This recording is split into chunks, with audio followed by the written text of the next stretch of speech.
Kayla Navarro, right off the top, morning, it's a familiar pattern. Familiar indeed. Yeah, exactly. It's a heavy rain, Hanaho, and we could be in store for this again come tomorrow afternoon. Let's check out Doppler right now for Oahu because we basically got the brunt of it again today. Right now, things are settling down compared to what we saw just a few hours ago, but the Weather Service extending the flash flood watch for Kauai, Oahu, as well as Maui County until tomorrow night.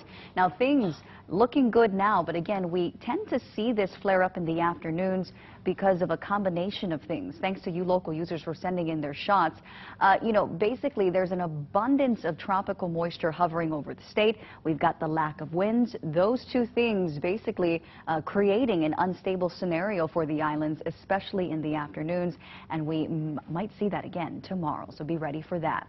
Switching gears, the weather team also tracking Hurricane Ignacio, a Category 1 hurricane with winds at 90 miles an hour. It's still far from us, about 900 miles to the southeast of Hilo, but we are anticipating more strengthening as it moves closer to the state, up to a Cat 2 tomorrow, and then making its closest approach to the islands as early as Monday. Right now, the track looking a little better because Ignacio appears to stay north of the state, but it's still very early. A lot can change and likely will change with its path and strength.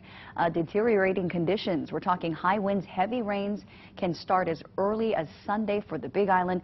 But again, we'll remind you to stick with KITV4 for the latest updates as we track that for you. We should have a very good idea about what we think will take place tomorrow as well as Saturday. So stick with our team as